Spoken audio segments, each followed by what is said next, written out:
La veille de Noël, je suis rentrée chez moi sans prévenir. J'ai trouvé ma fille tremblante dehors par 0 degré Celsius.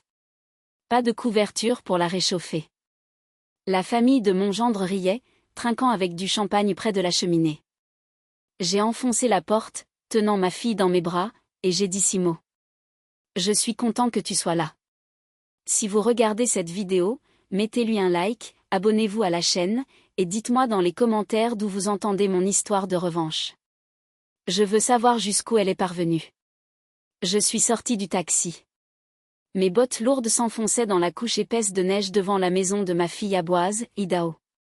Le vent glacial fouettait mon visage comme s'il voulait m'arracher la peau, me forçant à relever le col de mon manteau. Après des années en tant qu'entraîneur de taekwondo, je pensais être habitué à tous les défis.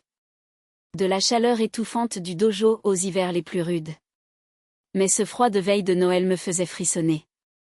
Je me tenais là devant la maison chaleureusement éclairée, un mélange d'excitation et de nerfs tourbillonnant en moi. Aujourd'hui, je voulais surprendre Émilie. Je voulais voir le sourire radieux de ma petite fille quand sa maman apparaîtrait sans prévenir. Après tant de mois d'absence, le jardin était enseveli sous la neige. Pas une seule empreinte en vue, comme si personne ne se souciait de le déneiger. À travers la grande fenêtre, je pouvais voir la lueur chaleureuse qui s'échappait du salon où de la musique de Noël joyeuse jouait d'une enceinte Bluetooth. La chanson « Jingle Bell », la préférée d'Émilie quand elle était petite, emplissait l'air. Je me suis approchée, essayant d'apercevoir l'intérieur. Une longue table recouverte d'une nappe rouge vif s'étendait devant moi, chargée de plats traditionnels. Une dinde rôtie dorée, des assiettes fumantes de farce au maïs, un saladier de salade de canneberge avec des morceaux brillants de pommes et de raisins secs, et des verres de vin rouge scintillant sous les lumières. La famille Whitlock, les proches de mon gendre, étaient tous réunis. J'ai reconnu Monsieur Harold Whitlock, le père de Ryan, assis avec une aura d'autorité, et Madame Evelyn Whitlock, sa mère, tenant un verre de vin avec un sourire satisfait sur les lèvres. La sœur de Ryan, Abigail, était là aussi, avec ses 2 jeunes enfants riant sans arrêt. Ils levaient tous leurs verres, trinquant autour de la cheminée crépitante. Mais où était Émilie ? J'ai froncé les sourcils, m'efforçant de voir plus loin à l'intérieur, pensant peut-être qu'elle était cachée dans un coin. Je l'imaginais souriante, discutant joyeusement, comme dans le bon vieux temps où elle m'enlaçait, me racontant des histoires sans fin. Puis j'ai entendu un bruit, un faible gémissement venant du porche. Je me suis retournée et mon cœur s'est arrêté. Sous la lumière tamisée, à côté d'un pot de poinsettia recouvert de neige, Émilie était recroquevillée dans une vieille chaise en bois. Elle ne portait qu'une fine blouse, ses épaules frêles tremblant de manière incontrôlable, ses cheveux en désordre collés à son front, humide de neige fondue. J'ai couru vers elle, mon cœur battant comme un tambour. « Émilie » ai-je crié, ma voix brisée par la panique. J'ai arraché ma veste d'entraîneur et l'ai enroulée autour d'elle avec urgence, mes mains tremblantes touchant son bras. Il était glacé, comme s'il n'y avait plus de chaleur en elle. Émilie a levé son visage, ses yeux rouges, ses lèvres pâles murmurant à peine « Maman ». Sa voix était si faible qu'elle semblait presque se dissoudre dans l'air, et elle s'est effondrée contre mon épaule. Je l'ai serrée fort, sentant son corps trembler comme un oiseau pris dans une tempête. « Je suis là, ma chérie. Je suis là » ai-je murmuré, essayant de paraître calme, bien que des larmes brûlaient dans mes yeux. J'ai sorti un pull supplémentaire de mon sac et l'ai enroulé autour d'Émilie, essayant de partager un peu de ma chaleur. Je l'ai soulevée dans mes bras alors que ses pantoufles mouillées tombaient dans la neige, laissant une traînée désordonnée. Je l'ai tenue près de moi, sentant son souffle faible contre mon cou. À ce moment-là, tout ce que je voulais, c'était la sortir de là, loin du froid mordant, loin de tout ce qui l'avait amenée dans cet état. Mais de l'intérieur de la maison, les rires continuaient, indifférents et cruels. J'ai clairement entendu la voix profonde de Ryan, suffisante et vantarde, se vanter de quelque chose. Toute la table a éclaté de rire, et le tintement des verres ressemblait à une musique lointaine et étrange.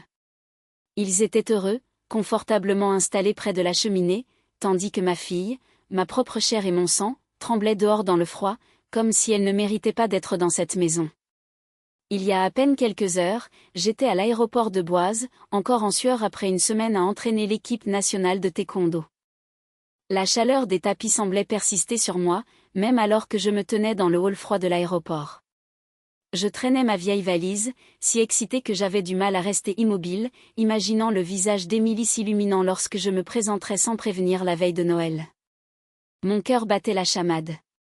Elle avait toujours été ma lumière, depuis qu'elle était petite, accrochée à mes jambes, suppliant pour une histoire de coucher de plus, devenant une douce jeune femme dont le sourire pouvait effacer mes journées les plus difficiles.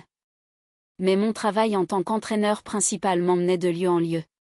Seattle, tournois nationaux, volant des moments avec Émilie.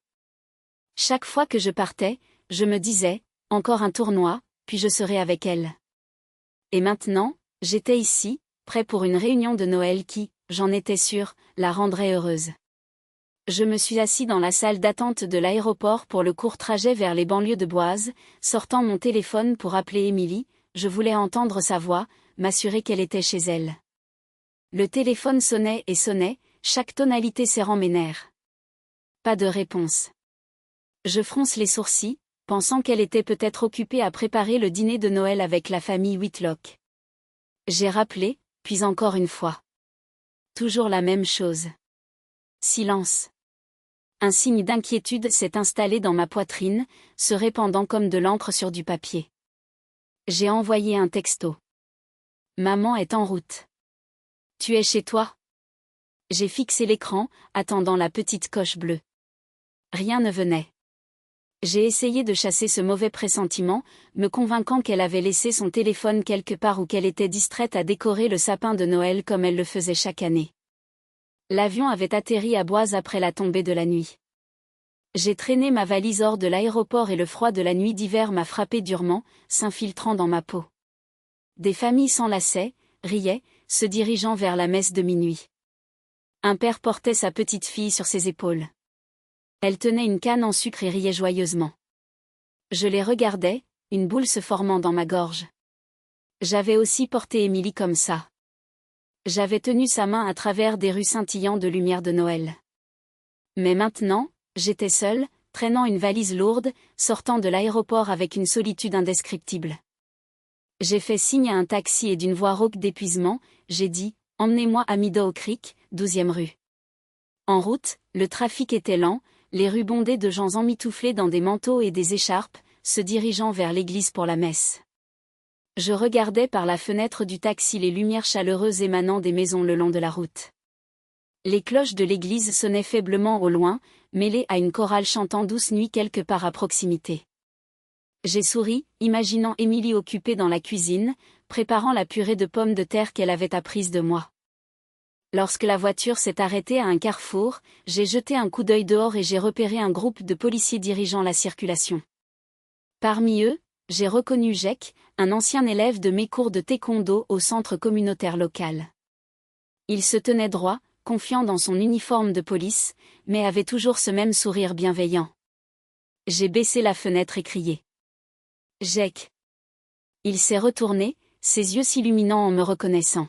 « Miss Rose, vous êtes de retour » s'est-il exclamé, ajustant sa casquette de police. J'ai souri, essayant de cacher mon épuisement. « Oui, je viens de finir l'entraînement à Seattle. »« Tu travailles toujours à Boise ?» Jake a hoché la tête, son sourire radieux. « Oui, je suis policier de la circulation maintenant. »« Tu es ici pour Noël avec la famille ?» Avec Émilie, ai-je dit, mon cœur se réchauffant à la mention de ma fille. Mais alors le visage de Jake s'est figé. Son sourire a disparu. Une lueur de doute a traversé ses yeux comme s'il voulait dire quelque chose mais ne pouvait pas. Un mauvais pressentiment a jailli en moi comme une flamme commençant à se répandre. « Qu'est-ce qui ne va pas, Jake ? » « Quelque chose se passe, ai-je demandé, baissant la voix. Il a secoué la tête, forçant un sourire. « Non, non, ce n'est rien, Madame Rose. Je suis juste content que vous soyez de retour. » Mais ses yeux trahissaient de l'inquiétude. Je voulais insister, mais le feu est devenu vert. Le conducteur a accéléré et la voiture s'est éloignée, laissant Jake me regarder depuis la rue, serrant fermement le bord de sa casquette. Alors que nous approchions de la maison d'Émilie, j'ai demandé au conducteur de s'arrêter à une courte distance de la porte. Je voulais les surprendre, voir le visage d'Émilie quand elle me trouverait debout à la porte. J'ai pris ma valise et j'ai marché sur le chemin couvert de neige, mes bottes laissant des empreintes profondes. La lueur dorée des maisons environnantes brillait comme des bougies allumées. De loin, j'ai entendu une guitare et des chants venant du salon d'Émilie. J'ai souri, l'imaginant chanter comme quand elle était petite, se tenant à mes côtés, chantant Winter Wonderland avec cette voix claire. J'ai laissé ma valise sur le pas de la porte, pris une profonde inspiration et me suis préparé à frapper. Mais alors un rire moqueur a traversé l'air, tranchant comme un couteau. Je me suis figé.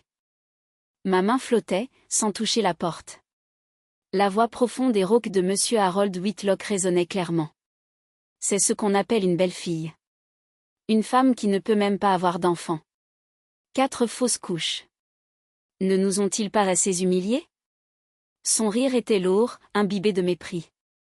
Puis la voix de Ryan, froide et cruelle, s'est ajoutée. Toujours en train de feindre la dépression, s'enfermant dans sa chambre pour ne rien faire. Si ce n'était pas pour mes parents, je l'aurais viré depuis longtemps. Un autre rire a éclaté, suivi du tintement des verres de vin.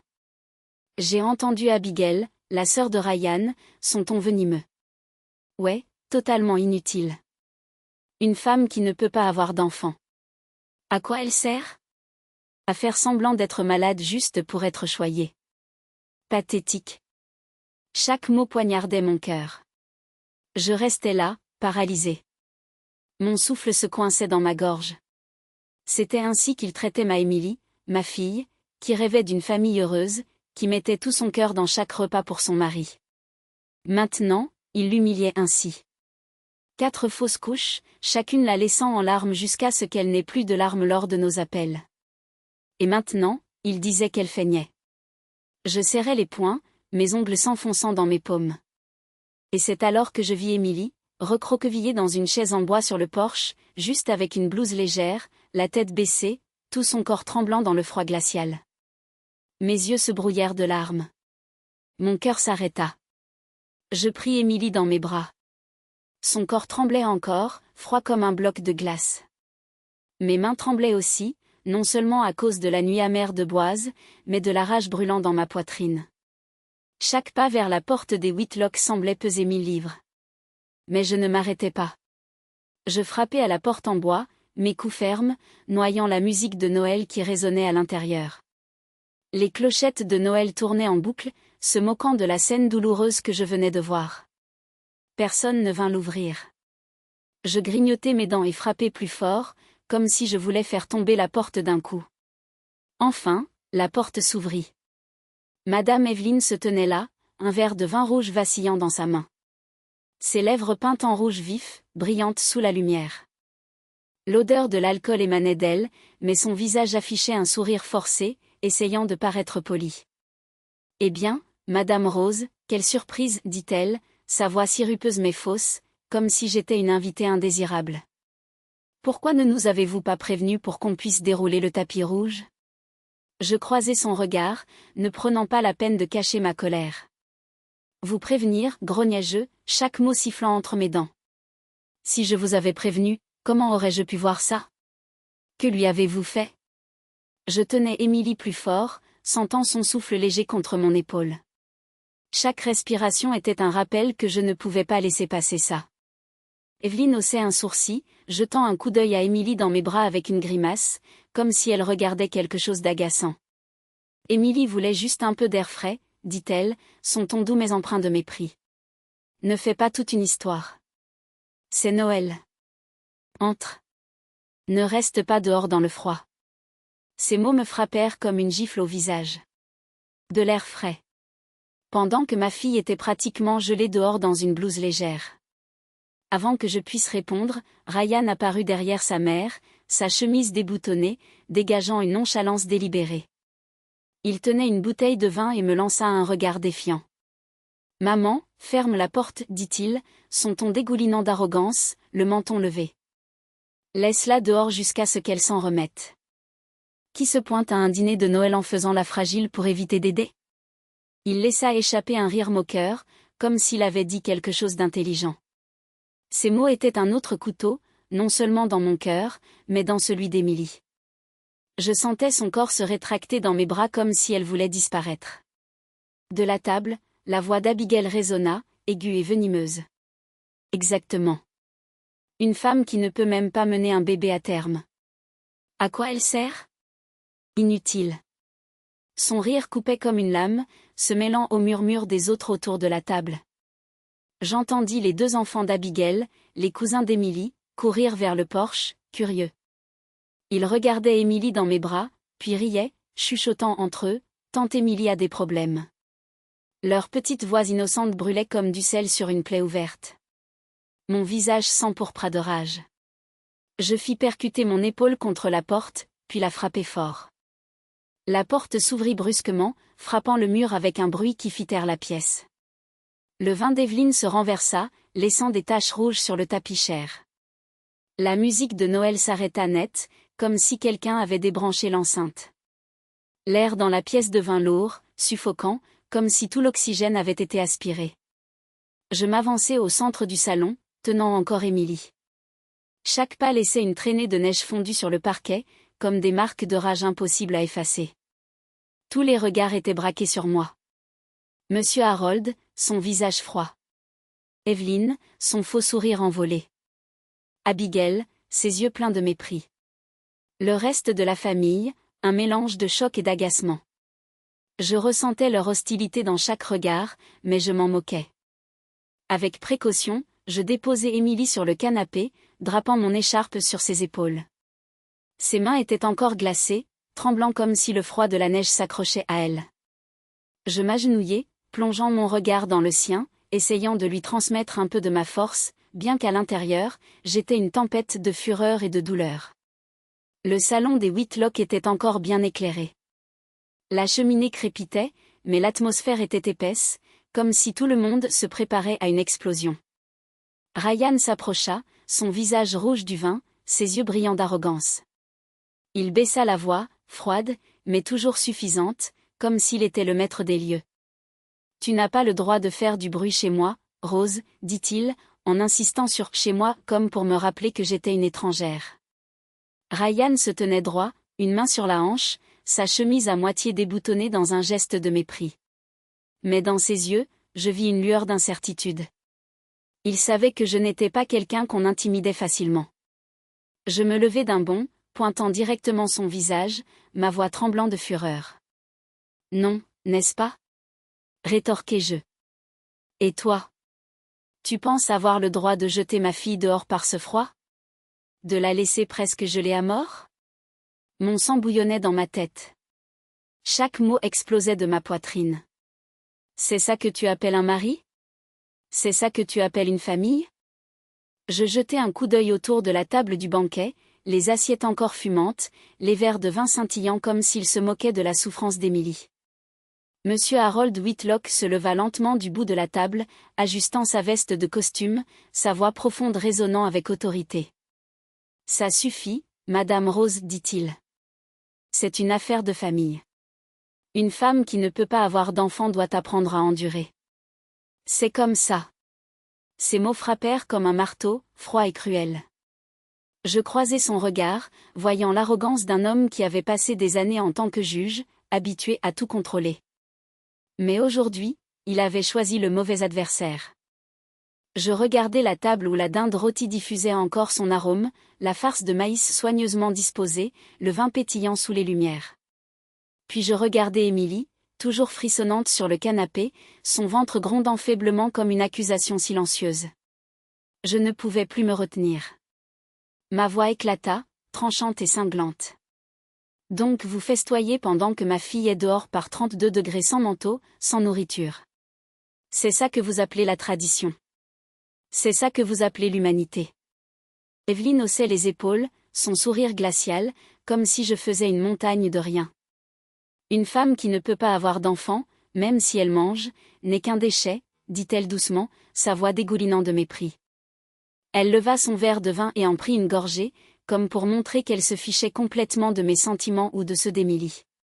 Abigail intervint de la table, son ton acide, frottant du sel sur la plaie. Ta fille utilise toujours la dépression comme excuse pour éviter le travail, dit-elle. Pendant tout ce temps, a-t-elle jamais cuisiné un bon repas pour la famille? Tout ce qu'elle fait, c'est rester au lit à se plaindre, entraînant tout le monde vers le bas. Elle secoua la tête, ses yeux pleins de moquerie, comme si Emily était un fardeau que toute la famille Whitlock devait porter. Les murmures des proches autour de la table devenaient de plus en plus forts. Certains secouaient la tête, d'autres ricanaient comme s'ils étaient d'accord avec ces mots venimeux. Chaque son, chaque regard en coin me transperçait la poitrine comme un nouveau coup de couteau. Je voulais renverser cette table chic pour demander justice pour ma fille. Mais alors une voix faible s'éleva du canapé. Emily, ma petite fille, s'était réveillée. Elle essaya de se redresser, ses mains tremblantes agrippant le bord du canapé. « Je suis si fatiguée », balbutia-t-elle, sa voix brisée, à peine audible. Personne ne comprend. Ces mots furent instantanément écrasés par le cri de Ryan.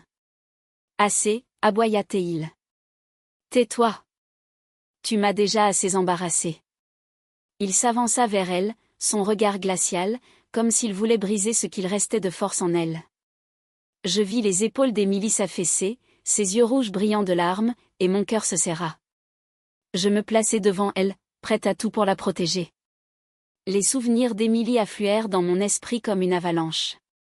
Je me rappelai les jours où elle m'appelait, sanglotant au téléphone. Chaque fois qu'elle perdait un enfant, le premier, le deuxième, le troisième, le quatrième. À chaque fausse couche, son âme se brisait un peu plus. C'était une fille douce qui rêvait d'un foyer chaleureux, de dîner en famille avec son mari et ses enfants. Mais la douleur, encore et encore, l'avait poussée au bord du désespoir. J'avais essayé d'être là pour elle, même à travers de longs appels. Mais je n'avais jamais imaginé que la famille Whitlock, en qui j'avais confiance, traiterait ma fille ainsi. Ryan, mon gendre, que je pensais être un homme bien, montrait maintenant son vrai visage. Un bourreau cruel qui avait rejeté ma fille dans le froid, la traitant comme une ordure. J'étais sur le point de perdre mon calme. À travers la fenêtre, je vis Jake debout en silence sur le porche. Peut-être avait-il patrouillé dans le quartier, son regard dur et son poing serré montrant qu'il avait entendu et été témoin de cette cruauté. Je lui fis un léger signe de tête, lui indiquant de ne pas intervenir pour l'instant. Mais à l'intérieur, sa présence était un rayon d'espoir. Je savais que je n'étais pas seule. J'avais un témoin, quelqu'un qui connaissait la vérité. Ryan fit un pas de plus, me pointant du doigt, laissant tomber le masque de politesse. « Je te préviens. C'est ma maison, dit-il. Reste en dehors de ça ou les choses vont empirer. » Il sourit, convaincu que je céderais face au pouvoir de la famille Whitlock. Il se trompait. Je serrai les poings, mes articulations craquant, sentant toute la rage que j'avais contenue exploser à ce moment-là. L'air dans la pièce était si épais qu'il semblait qu'une seule étincelle pouvait tout embraser. Je croisai le regard de Ryan, ma voix basse mais tranchante comme un couteau. « Tu penses pouvoir me menacer? Tu penses pouvoir continuer à blesser ma fille sans en payer le prix? Tu te trompes, Ryan. Je ne laisserai pas passer ça. » Je me tournai vers toute la famille Whitlock, du regard froid de Monsieur Herald au léger sourire d'Evelyn, en passant par le regard méprisant d'Abigail. « Vous tous, dis-je, ma voix résonnant dans la pièce silencieuse. Vous allez payer pour ce que vous avez fait à Emily. » Le salon des Whitlock tomba dans un silence terrifiant, comme si l'air avait été aspiré, ne laissant qu'une tension épaisse prête à exploser. Je posai ma main sur l'épaule d'Emily, sentant son corps frêle sous l'écharpe, ma voix stable et inébranlable. Ce n'est plus une affaire privée. C'est de la violence domestique. Mes mots tombèrent comme une pierre dans un lac tranquille, provoquant des ondulations chez tous les présents. Evelyn, toujours avec son verre de vin, laissa échapper un rire moqueur, le faisant tourner comme si elle savourait une blague. « Violence, dit-elle, son ton débordant de sarcasme et d'arrogance. Nous lui enseignons juste sa place, Rose. Tu devrais nous remercier de l'avoir supporté aussi longtemps. » Ryan s'approcha, les yeux rouges d'alcool et de rage. Il cracha ses mots comme s'il mâchait chacun avant de les laisser échapper. Elle feint la dépression. Feint la douleur pour ne rien faire. Personne ne la frappe. Nous en avons juste assez de son inutilité. Il marqua une pause, me fixant avec un sourire tordu. Apprends encore à ta fille, Rose. Personne ne perd 4 grossesses d'affilée. Peut-être qu'elle l'a fait exprès. Ces mots étaient comme une lame de rasoir. Ils ne se contentaient pas de blesser mon cœur. Ils rouvrirent les blessures non cicatrisées d'Émilie. J'entendis son souffle se couper comme si elle avait été frappée au cœur. 4 fausses couches. 4 fois elle m'avait appelé en sanglotant, sa voix brisée, disant qu'elle avait perdu les enfants qu'elle ne pourrait jamais tenir. Chaque fois, je ne pouvais que saisir le téléphone, impuissante de loin, essayant de la réconforter avec des mots vides. Et maintenant, Ryan osait se tenir devant moi et dire qu'elle l'avait fait exprès. Je serrai mon poing si fort que mes ongles s'enfoncèrent dans ma paume, le sang affluant à mon visage. Il avait franchi une ligne que je ne pouvais pas pardonner. Je sortis mon téléphone de ma poche. Ma main tremblait, mais je composai rapidement le numéro du poste de police le plus proche. J'appelle les flics, dis-je, ma voix froide comme la glace, bien qu'à l'intérieur, j'étais un ouragan. Un rapport sera déposé. Tu répondras à la loi. J'insistais sur chaque mot comme si je les gravais dans l'air, m'assurant que tout le monde savait que je ne bluffais pas. Ryan se figea. La bouteille de vin glissa de sa main, s'écrasant sur le sol en bois, le vin rouge tachant le tapis coûteux. La panique brilla dans ses yeux, bien qu'il tentât de retrouver son air de supériorité. « Tu n'oserais pas » cria-t-il, mais sa voix trembla, comme s'il ne s'attendait pas à ce que j'aille si loin. Monsieur Harold, qui observait avec une expression froide, s'avança, ajustant sa cravate, sa voix profonde résonnant avec autorité. « Tu n'as aucune idée de qui tu défies, Rose, dit-il. J'ai passé ma vie sur le banc des juges. J'ai vu le pire que ce monde puisse offrir. Tu penses qu'un coup de téléphone nous fera trembler ? » Ses yeux étaient aiguisés comme des couteaux, me rappelant que la famille Whitlock n'était pas facilement ébranlée. Mais je ne reculais pas. J'avais vu ma fille frissonner dans le froid, et rien, pas même le pouvoir de Monsieur Harold, ne me ferait me taire. Abigail, à la table, croisa les bras et laissa échapper un sourire moqueur. « Vas-y, passe le coup de fil, Madame Rose, dit-elle, son ton provocateur. Voyons qui ils croiront, une vieille folle ou une famille respectée comme la nôtre. Tu penses que la police sera de ton côté ? » Son rire venimeux résonna, confiante que j'échouerais. Émilie, toujours sur le canapé, tira sur ma manche, sa voix tremblante dans un murmure. « Maman, s'il te plaît, ne le fais pas. Je veux juste la paix. » Ses yeux rouges, pleins de peur, semblaient dire qu'elle craignait que les choses ne s'aggravent. Je la regardai, le cœur lourd. Je savais qu'elle avait peur. Peur de la vengeance des Whitlock, de l'humiliation qui s'accumulerait. Mais je savais aussi que si je m'arrêtais maintenant, Émilie serait piégée dans cette douleur pour toujours. Je lui serrai la main fermement, essayant de lui transmettre un peu de mon courage. « Tu n'as pas à avoir peur, dis-je doucement mais fermement. Je te protégerai. Je te le promets. » Je la pris dans mes bras, la neige de ses vêtements tombant sur le tapis comme des morceaux d'un rêve brisé. J'ignorais les regards méprisants des Whitlock et leurs menaces murmurées. Tout ce que je savais, c'est que je devais la sortir de cet endroit, de cette cage de cruauté dans laquelle elle était enfermée depuis trop longtemps. En me dirigeant vers la porte, je vis Jake à travers le verre embué, debout sur le porche, sa main posée sur sa radio, ses yeux brûlants d'un feu caché, prêt à agir à tout moment. Je lui fis un léger signe de tête, juste assez pour lui faire savoir que j'étais prête à me battre. Jake hocha la tête fermement en retour, ses mains toujours agrippées à la radio comme une promesse qu'il serait à mes côtés. Je sortis sans me retourner. Derrière moi, j'entendis Evelyn crier à la femme de ménage de nettoyer le vin renversé sur le tapis. J'entendis Ryan frapper la table de sa main, murmurant une malédiction. Puis la voix profonde et en colère de Monsieur Harold résonna alors qu'il appelait quelqu'un au téléphone. Tous ces bruits étaient comme des flèches perçant mon dos, mais je m'en fichais.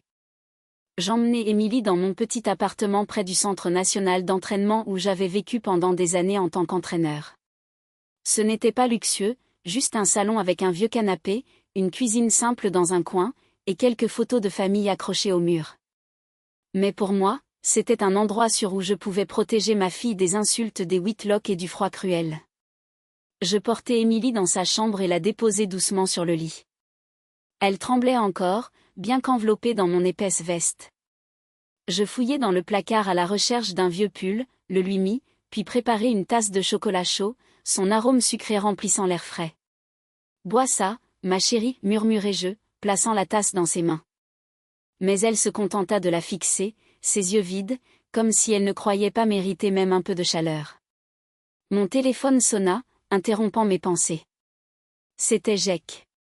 Sa voix était profonde et stable. « Madame Rose, je viens de déposer le rapport initial au poste, mais les Whitlock ne se laisseront pas faire. Ils ont de l'influence. Tu le sais. Je suis prêt à témoigner comme témoin si tu as besoin de moi. » Je ressentis la détermination dans son ton, comme une petite flamme qui ne s'éteint jamais. Jake, mon ancien élève, celui qui se tenait autrefois dans le dojo avec des yeux brillants, était maintenant à mes côtés dans un combat différent.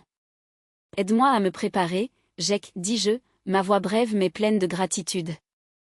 Cela pourrait être une longue bataille. » Il répondit simplement, « Je m'en occupe, coach. Je suis là. » Le lendemain matin, j'emmenai Emily chez un thérapeute au centre-ville de Boise. Dr. Linda Carter, une femme âgée au regard bienveillant, nous accueillit dans un bureau douillet. Après avoir parlé avec Emily, elle m'a regardée, sa voix lourde et triste. « Elle souffre d'une dépression sévère, mademoiselle Rose. 4 fausses couches combinées à des insultes constantes de la part de sa belle famille ont écrasé sa confiance. Elle a besoin de repos, de traitement, et surtout de se sentir en sécurité. » J'ai hoché la tête, le cœur serré. Je savais qu'Emily n'allait pas bien, mais l'entendre de la part du thérapeute était comme un nouveau coup. Je l'ai regardée, recroquevillée dans la chaise, les mains serrées, et je me suis blâmée de ne pas avoir été là plus tôt. Cet après-midi-là, Jake est passé à l'appartement hors de son uniforme de police, portant un sac de fruits et quelques vieux livres de cuisine. Il les a posés devant Emily, hésitant. « Je sais que tu aimes cuisiner, a-t-il dit. Je pensais qu'en commençant par quelque chose de simple, comme une tarte ou une soupe de poulet, ça pourrait te faire du bien. » Sa voix était douce, mais j'ai vu l'inquiétude dans ses yeux.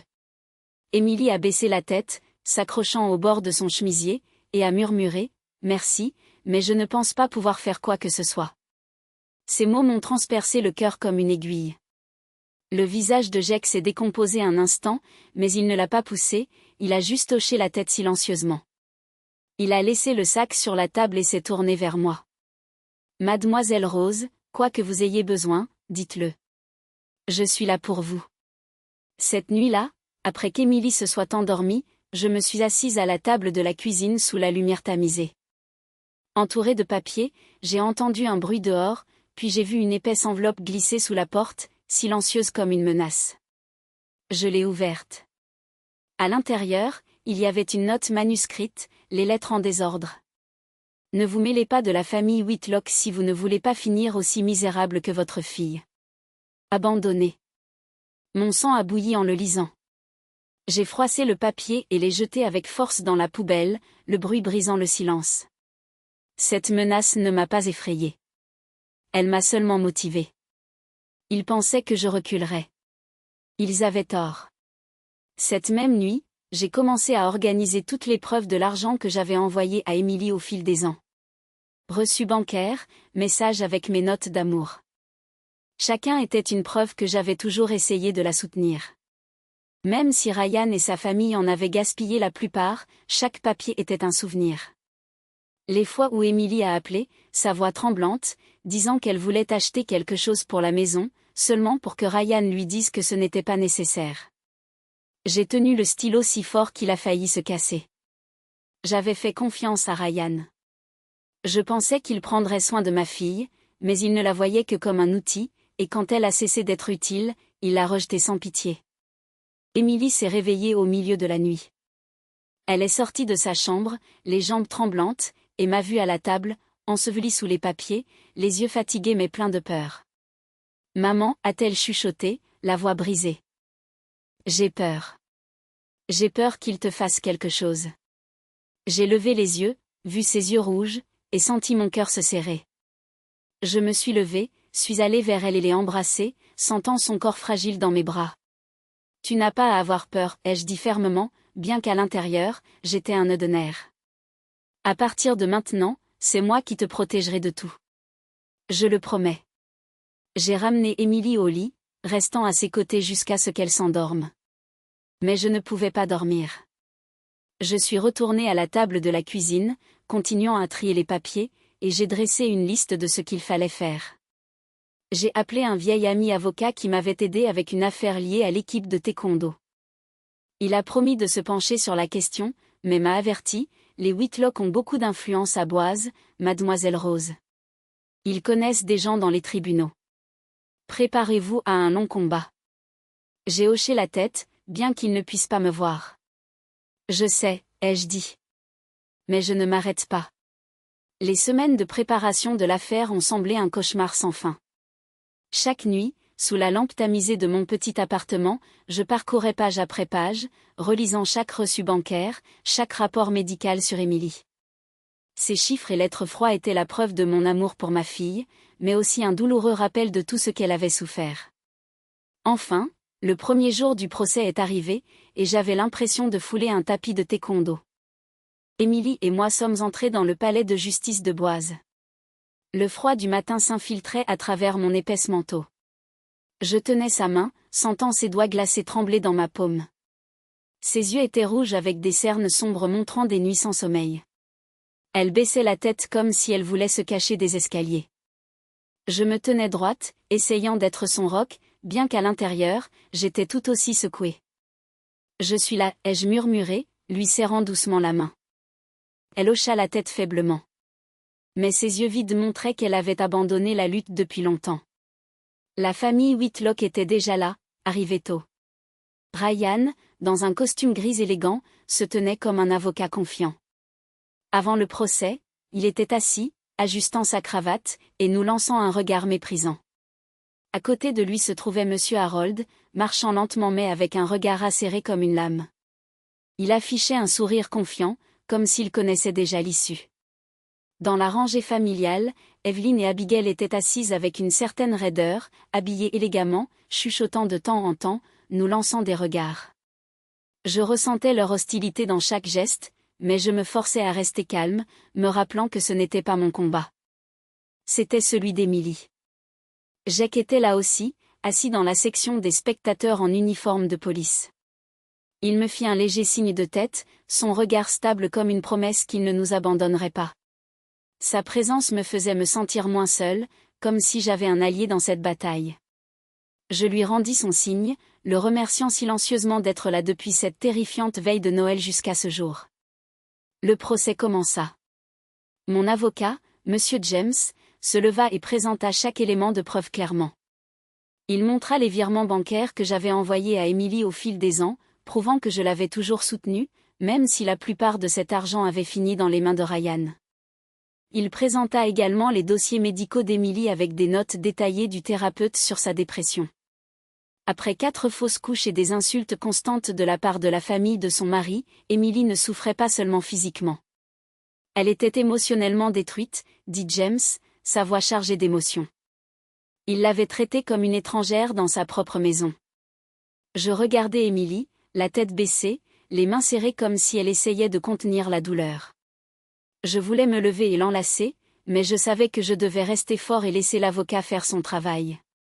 Puis les jeunes avocats de la famille Whitlock se levèrent, et je sentis l'injustice envahir la salle d'audience. L'un d'eux, dans un costume noir élégant, parla d'une voix autoritaire. Émilie feignait juste la maladie pour être choyée. La famille Whitlock lui avait tout donné. Un toit, de la nourriture, tous ses besoins satisfaits. Mais elle n'avait pas tenu sa part. Elle avait échoué en tant qu'épouse. Ces mots me frappèrent comme une gifle. Feindre d'être choyée. Je serrai le poing si fort que je sentis ma colère monter.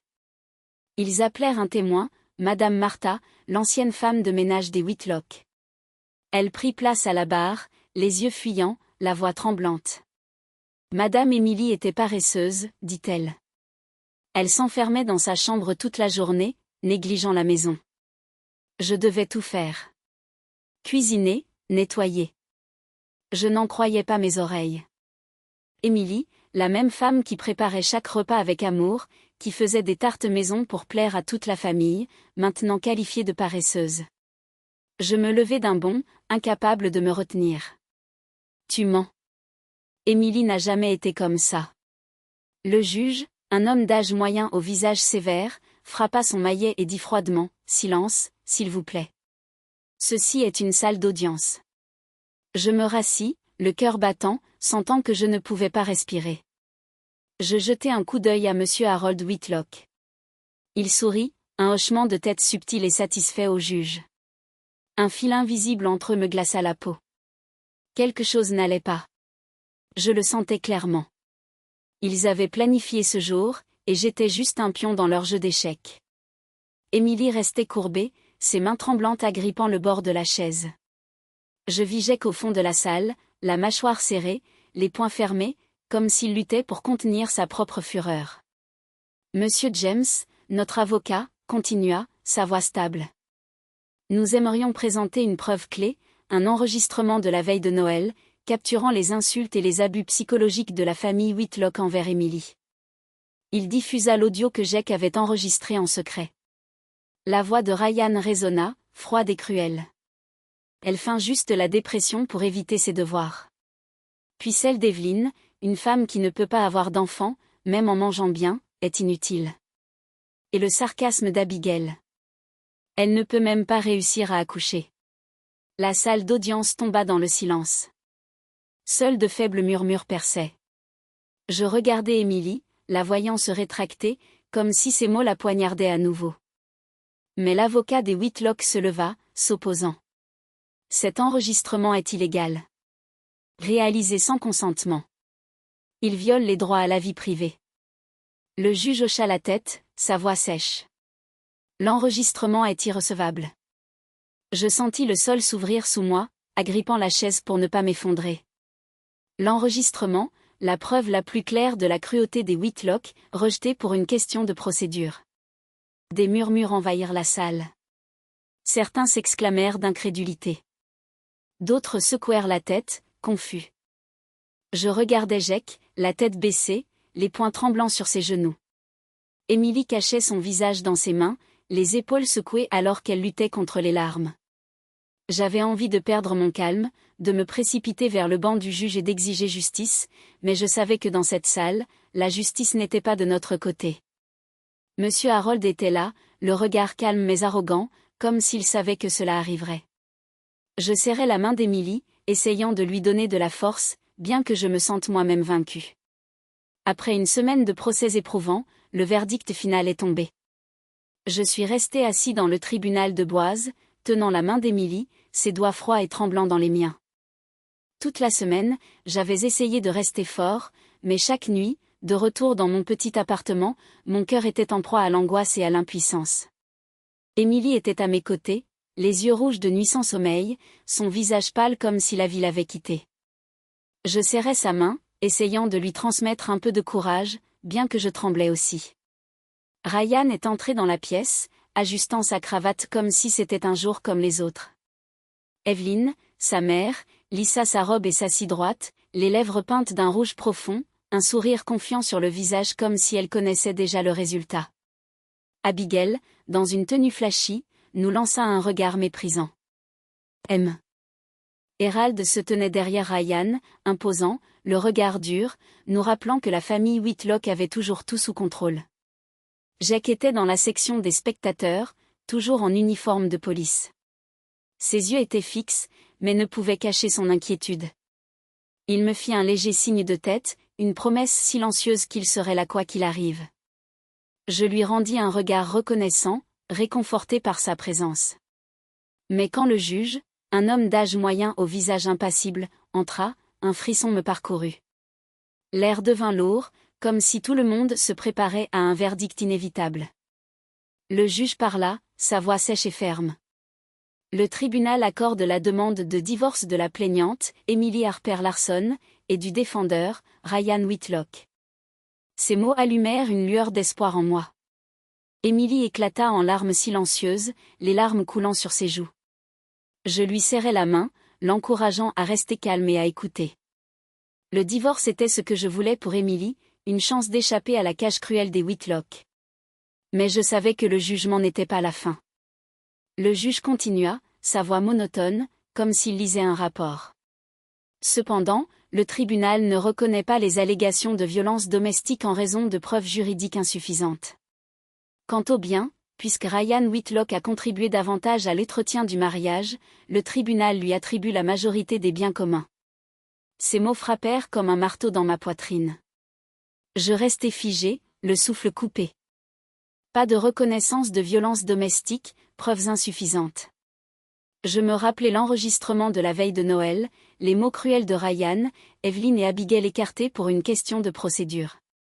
Je pensais aux dossiers médicaux d'Emily, aux reçus bancaires, tous tordus par les avocats des Whitlock en preuve contre nous.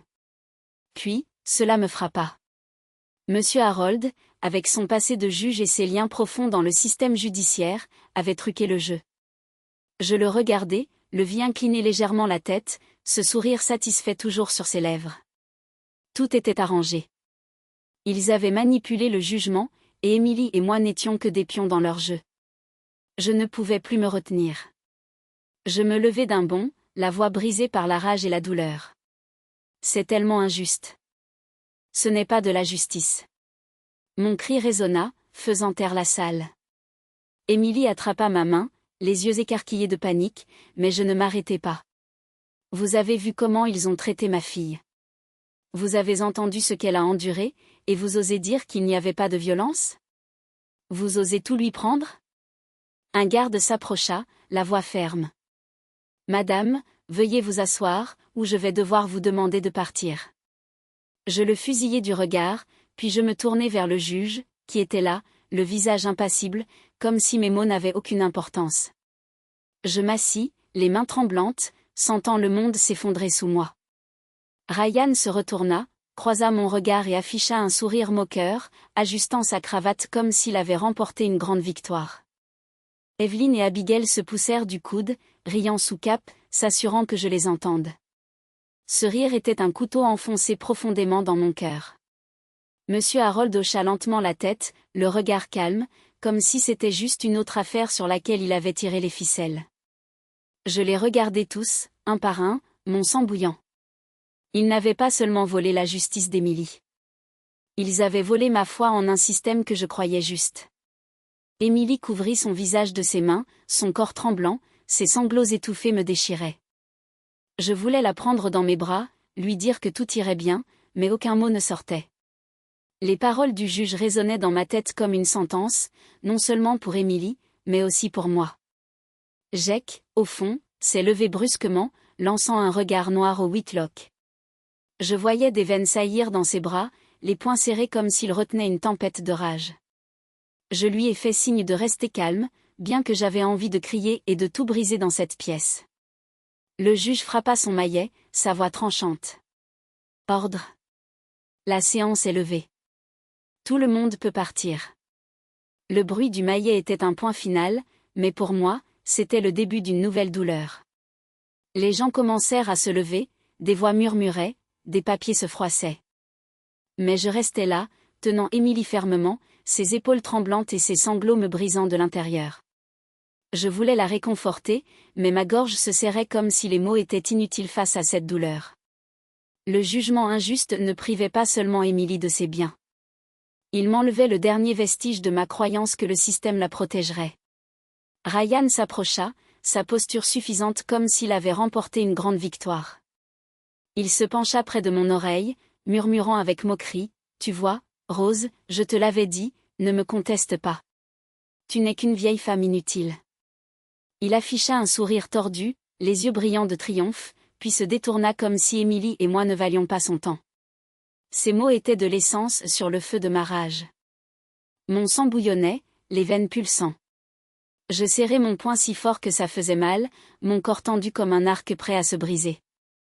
Je voulais me jeter sur ce visage arrogant pour lui faire payer tout ce qu'il avait fait à ma fille. Après des années en tant qu'entraîneur de taekwondo, j'avais appris la retenue, mais à ce moment-là, toutes mes barrières s'effondrèrent. Je fis un pas en avant, le cœur battant, prêt à faire quelque chose que je regretterais. Mais Jake se précipita devant moi, les yeux enflammés, les lèvres serrées, le poing fermé comme s'il s'apprêtait à le déchaîner sur Ryan. Je voyais ma propre fureur en lui, une indignation inextinguible face à l'injustice. La salle d'audience bourdonnait, les voix s'élevaient. Vont-ils se battre? Un flic qui donne des coups dans le tribunal. Certains sortaient leur téléphone, les flashs illuminant la tension. Un journaliste dans le coin leva son appareil, les yeux affamés de scandale. Ryan se retourna, surpris un instant, mais retrouva rapidement son défi. Il sourit froidement. Vas-y, frappe-moi. Je vais m'assurer que tu perdes tout. Qui te crois-tu? Juste un flic de bas étage. Il s'approcha, provoquant, certain que Jake n'oserait pas le toucher. Le poing de Jake tremblait, sa respiration était lourde, les yeux rouges. Je savais qu'il pouvait faire quelque chose d'irréversible.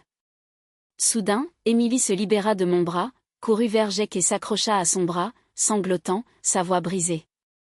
Non, s'il te plaît, ne le fais pas. Je ne veux pas que toi ou maman deveniez violents comme lui. Je veux juste la paix. Je veux juste continuer à vivre. Son cri déchira l'air, faisant taire la pièce. Je vis des larmes couler sur le visage d'Emily, ses mains fines s'agrippant à Jake comme s'il était son dernier ancre. Jake se figea, respirant fort, ses yeux ardents s'éteignant lentement. Son poing tremblait, rigide un instant, puis se desserra lentement, tombant à ses côtés.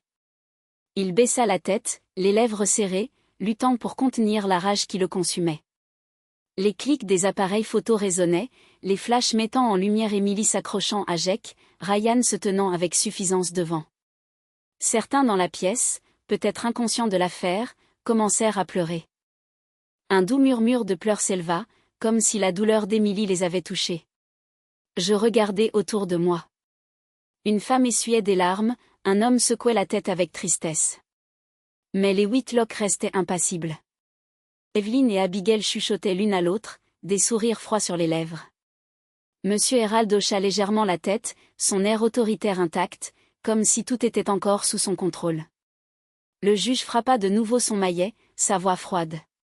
Ordre. Si cette perturbation continue, je ferai évacuer la salle par des gardes. Le bruit du maillet était un avertissement, ramenant tout le monde à la réalité. Je m'avançai, pris Emily et la serrai contre moi. Elle continuait de pleurer, son corps tremblant dans mes bras comme un enfant perdu. Jake se tenait à nos côtés, la tête baissée, les lèvres serrées, comme s'il se blâmait de ne pas en faire plus. Je posai une main sur son épaule, hochant doucement la tête, lui faisant comprendre que je comprenais et que j'étais reconnaissante qu'il soit là. Ryan ajusta sa cravate, se retourna et s'éloigna, ses pas lourds de triomphe. Evelyn et Abigail le suivirent, leur rire froid une autre lame dans ma poitrine. La salle se vida lentement, ne laissant que moi, Emily et Jake. 3 personnes partageant le même amer poids dans la gorge. J'ai serré Emily plus fort, sentant son souffle faible contre mon épaule. Maman, chuchota-t-elle, la voix brisée. Je ne veux plus me battre. Je suis fatiguée. On peut juste rentrer à la maison? Ces mots déchiraient mon cœur. Je voulais lui dire que tout irait bien, que je continuerais à me battre, mais ma gorge se serra et aucun mot ne sortit. J'ai conduit Emily hors de la salle d'audience, Jake marchant silencieusement à nos côtés, son regard fixe. La douce lumière de bois filtrait à travers les fenêtres, mais elle ne pouvait pas réchauffer mon cœur. Je savais que le jugement d'aujourd'hui n'était pas qu'une défaite. C'était une déclaration de guerre. Les Whitlock avaient peut-être gagné au tribunal, mais je ne les laisserais pas gagner dans la vie d'Emily. Je les regardais, ses yeux rouges portant une petite étincelle, comme un éclat d'espoir, si minuscule soit-il. Pour cette étincelle, j'ai juré de ne pas abandonner.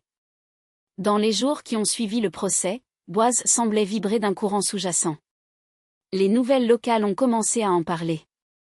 Des gros titres audacieux ont envahi les premières pages. Procès Whitlock, justice achetée. En lisant ces mots, mon cœur battait comme s'il exprimait notre douleur. Celle d'Emily et la mienne. Sur les réseaux sociaux, la vidéo d'Emily s'accrochant à Jake dans la salle d'audience s'est répandue rapidement. L'image de ma fille, les yeux rouges, la voix brisée, suppliant Jake de ne pas devenir violent, a touché de nombreux cœurs. Les commentaires affluaient avec indignation. Les Whitlock pensent pouvoir tout contrôler. Émilie mérite mieux que ça. Assise dans notre petit appartement en lisant ces mots, je ressentais un peu de réconfort, bien que le tribunal nous ait tourné le dos. La voix de la communauté commençait à se ranger du côté d'Émilie. Les Whitlock, malgré leur victoire légale, commençaient à sentir le coup. J'ai entendu les anciens collègues de M. Herald murmurer derrière son dos des rumeurs sur la façon dont il avait utilisé son influence pour plier la justice. Ryan, surnommé l'avocat de l'injustice, est devenu une cible de critiques en ligne. Le prestige que la famille affichait s'effondrait comme un château de sable emporté par les vagues. Je ne m'en réjouissais pas, mais je ressentais une lueur de justice, non pas des tribunaux, mais de la voix du peuple. J'ai amené Émilie vivre avec moi dans mon petit appartement, éclairé par la douce lumière jaune des lampes, avec des photos de famille sur les murs. Chaque matin, je me levais tôt pour lui préparer le petit déjeuner. Parfois des crêpes avec du sirop d'érable, d'autres fois juste des œufs brouillés avec du pain grillé. Émilie s'asseyait lentement à la table, tenant une tasse de thé chaud, regardant par la fenêtre où la douce lumière filtrait entre les toits de boise. Certains jours, je voyais des larmes silencieuses rouler sur ses joues comme des gouttes de pluie. Mais je savais qu'Émilie guérissait lentement. Chaque jour, elle parlait un peu plus, ses yeux moins vides qu'auparavant. Je ne la poussais pas. Je restais juste à ses côtés. Une mère prête à protéger sa fille de toute tempête. Jack est devenu une partie essentielle de nos vies. Il venait parfois, apportant un petit bouquet de poinsettias, d'autres fois des beignets de la boulangerie du coin. Chaque visite illuminait un peu Émilie, comme si sa présence était un remède pour son âme. Un après-midi, Jack, un peu nerveux, a remis à Émilie une petite boîte. À l'intérieur se trouvait un porte-clés en forme d'uniforme de taekwondo, le même symbole que je lui avais appris ainsi qu'à mes autres élèves. « Tu n'as pas besoin d'être forte tout de suite, dit-il, sa voix douce mais ferme, mais tu peux recommencer petit à petit comme l'a fait Madame Rose. » Émilie a pris le porte-clés, figé, ses yeux brillants d'émotion. Elle a pressé ses lèvres, retenant des larmes, puis a hoché la tête lentement. « Merci, chuchota-t-elle, sa voix petite mais pleine de sentiments. Je regardais de loin, silencieuse, sentant un poids se lever de ma poitrine. Pendant des années, Émilie avait été rabaissée, traitée d'inutile. Maintenant, quelqu'un voyait sa vraie valeur, l'appréciait non pas pour ce qu'elle pouvait faire, mais pour qui elle était. Je me suis détournée, essuyant une larme de ma joue, ne voulant pas qu'Émilie me voie vulnérable. Un soir, alors que le coucher de soleil baignait l'appartement d'or, Émilie était assise en face de Jack sur le canapé. Sa tête était baissée, ses mains tordant le bord de son pull, la voix tremblante. « Jack, je ne pourrai peut-être jamais avoir d'enfant. Si cela te déçoit. » Elle s'est arrêtée comme si elle craignait que ces mots ne ruinassent tout. J'étais dans la cuisine, faisant semblant de laver la vaisselle, mais mon cœur s'est arrêté, attendant la réponse de Jack. Il a souri, un sourire chaleureux et stable, a pris ses mains et l'a regardée dans les yeux. « Je n'ai pas besoin de ça, Émilie. Tu es déjà ma famille. » Ces mots étaient une bouffée d'air chaud, faisant fondre le froid qui persistait dans ma poitrine. Je les ai entendus avec une boule dans la gorge, les yeux embués. Pendant des années, Émilie avait été humiliée, traitée comme une épouse ratée pour ne pas avoir d'enfant. Maintenant, quelqu'un lui a dit qu'elle était suffisante, qu'elle méritait l'amour juste pour être elle-même. J'ai tourné mon visage, laissant les larmes couler silencieusement, mon cœur plein de gratitude trop grand pour les mots. Pâques est arrivé et j'ai pris Émilie par la main pour marcher à travers la place principale de Boise, comme quand elle était petite, sautillant joyeusement dans les rues illuminées. La place était vivante avec les rires des enfants et l'odeur des tartes fraîchement cuites des stands de nourriture. Émilie portait un léger pull, ses cheveux attachés, et pour la première fois depuis des mois, j'ai vu son sourire. Un sourire radieux de printemps. « Maman, a-t-elle dit doucement. Ces jours me manquent. Il me manque quand tu m'as appris à faire une tarte aux pommes. Quand tu me parlais de tes matchs de taekwondo, j'ai souri, serrant sa main. Il me manque aussi, ma chérie, et je serai toujours là pour créer d'autres souvenirs avec toi. » Alors que nous étions assises sur un banc en bois à regarder les enfants jouer près de la fontaine, une vérité simple mais profonde m'a frappée. La justice dans les tribunaux peut être tordue, achetée par le pouvoir et l'argent. Mais la justice du cœur, l'amour, le respect, la résilience, personne ne peut toucher à cela. Émilie, bien qu'elle ait perdu tant de choses, se retrouvait jour après jour, pas à pas. Et moi, une mère qui se sentait autrefois impuissante, savait maintenant que ma plus grande force n'était pas dans les coups portés sur le ring, mais dans mon amour pour ma fille. Jake est arrivé avec un sac de churros chauds, en a donné un à Émilie, et ils ont ri et discuté comme de vieux amis. Je les regardais, le cœur plein d'espoir. Émilie n'oubliera peut-être jamais les cicatrices laissées par les Whitlock, mais elle apprenait à avancer, à s'aimer, à s'ouvrir à ceux qui la valorisaient vraiment. Et moi, à 65 ans, après avoir combattu tant de batailles, je savais que le combat pour le bonheur d'Émilie était le plus significatif de tous. Cette histoire est fictive, mais s'inspire d'expériences réelles. Les noms et les lieux ont été changés pour protéger ceux qui sont impliqués.